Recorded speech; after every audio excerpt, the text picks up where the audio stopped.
दिल को दहला देने वाली हॉरर स्टोरी सुनने के लिए हमारे चैनल को सब्सक्राइब करें और बेल आइकन को प्रेस करें। उन दिनों मैं उत्तर प्रदेश के एक ज़िले शाहगंज से लगभग 5 मील दूर बसे एक गांव में रह रहा था और मेरे पास आने जाने का एकमात्र साधन था मेरी साइकिल। हालांकि मैं किसी भी किसान से मदद मांगकर उसकी बैलगाड़ी पर शाहगंज जा सकता था, लेकिन ख़राब रास्ते और अपने अनाड़ीपन के कारण मुझे साइकिल की सवारी तेज़ लगती थी। मैं लगभग हर दिन शाहगंज जाता था, अपनी चिट्ठियाँ लेता, अखबार ख़रीदता, चाय के अनगिनत कप पीता और स्थानीय व्यापारियों से गप्पे लड़ाता था। शाम के लगभग 6 बजे मैं एक निर्जन सुनसान जंगल के रास्ते से गांव की ओर लौट रहा था। जाड़े के महीने में 6 बजते ही अंधेरा हो जाता था और मुझे साइकिल पर एक लालटेन रख कर चलना होता था। एक शाम जब मैं गांव की ओर जाने वाले रास्ते में आधा रास्ता तय कर चुका था तो अचानक बीच रास्ते पर खड़े एक छोटे लड़के को देखकर रुक गया। उस पहर में जंगल छोटे बच्चों के लिए सही जगह नहीं था। भेड़िए और लकड़बग्घे इस जंगल में आम थे। मैं साइकिल से नीचे उतरा और लड़के के पास पहुंचा, लेकिन उसने मुझ पर कोई ख़ास ध्यान नहीं दिया। तुम यहाँ अकेले क्या कर रहे हो? मैंने कहा। मैं इंतज़ार कर रहा हूँ, उसने बिना मेरी ओर देखे कहा। किसका इंतज़ार कर रहे हो?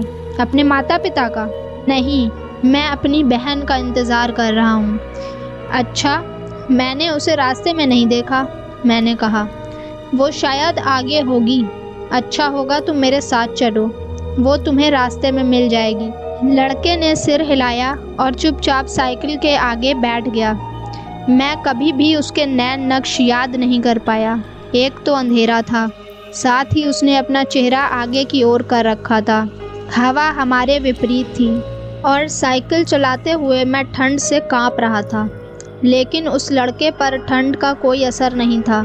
हम बहुत दूर नहीं गए थे जब मेरे लैंप की रोशनी एक और बच्चे पर पड़ी जो सड़क के किनारे खड़ा था। इस बार ये एक लड़की थी। वो लड़के से थोड़ी बड़ी थी और उसके बाल हवा में बिखरे थे, जिससे उसका चेहरा लगभग छुपा हुआ था। ये रही तुम्हारी बहन, मैंने कहा। इसे अपने साथ ले चलते हैं। लड़की ने मेरी मुस्कान का कोई उत्तर नहीं दिया और लड़के की ओर देखकर भी उसने बस गंभीरता से सिर हिलाया। लेकिन वो मेरी साइकिल के पीछे कैरियर पर बैठ गई और मुझे साइकिल चलाने के लिए कहा। मेरे सवालों के उत्तर वे हाँ ना में दे रहे थे और मुझे महसूस हुआ कि वो अजनबियों से सावधान थे। कोई बात नहीं, गांव पहुंचकर मैं इन्हें मुखिया के हवाले कर दूंगा और वो इनके माता पिता का पता लगा लेंगे। सड़क बिल्कुल समतल थी, लेकिन मुझे लगा कि मैं किसी पहाड़ी पर साइकिल चला रहा था। और फिर मैंने ध्यान दिया कि लड़के का सिर मेरे चेहरे के बहुत करीब है और लड़की की सांसें बहुत ही तेज़ और भारी हैं, जैसे कि वो खुद साइकिल चला रही हो। ठंडी हवा के बाद भी मैं बहुत गर्मी और घुटन महसूस कर रहा था। मुझे लगता है हमें थोड़ा रुक जाना चाहिए, मैंने सुझाव दिया। नहीं, लड़का और लड़की दोनों एक साथ चिल्लाए। रुको नहीं। मैं इतना चकित था कि बिना कोई बहस किए मैं साइकिल चलाता रहा और तभी जब मैं उनकी मांग को अनदेखा कर रुकने के सोच रहा था, मैंने साइकिल के हैंडल पर टिके लड़के के हाथ की ओर ध्यान दिया। उसके हाथ लंबे हो गए थे और बालों से भरे हुए। मेरे हाथ कांपे और साइकिल रास्ते पर डगमगा गई। ध्यान रखो, बच्चे एक साथ चिल्लाए। देखो तुम कहाँ जा रहे हो?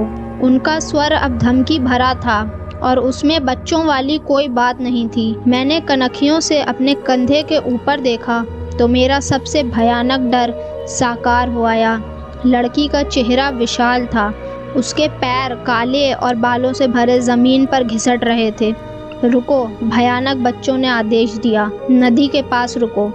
लेकिन इससे पहले कि मैं कुछ कर पाता, मेरी साइकिल के आगे का चक्का एक पत्थर से टकराया और साइकिल ने मुझे नीचे गिरा दिया।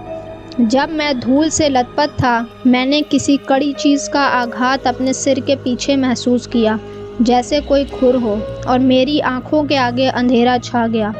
जब मुझे होश आया, मैंने देखा कि चांद आसमान में निकल चुका था और उसका प्रतिबिंब नदी के पानी पर चमक रहा था। दोनों बच्चे कहीं नज़र नहीं आ रहे थे। मैं उठा और अपने कपड़े से धूल झाड़ने लगा। तभी मैंने पानी उलीचने और छपछपाहट की आवाज़ सुनी और ऊपर देखा। 2 छोटी काली भैंसें कीचड़ सनी चांदनी में चमकते पानी में खड़ी मुझे घूर रही थीं।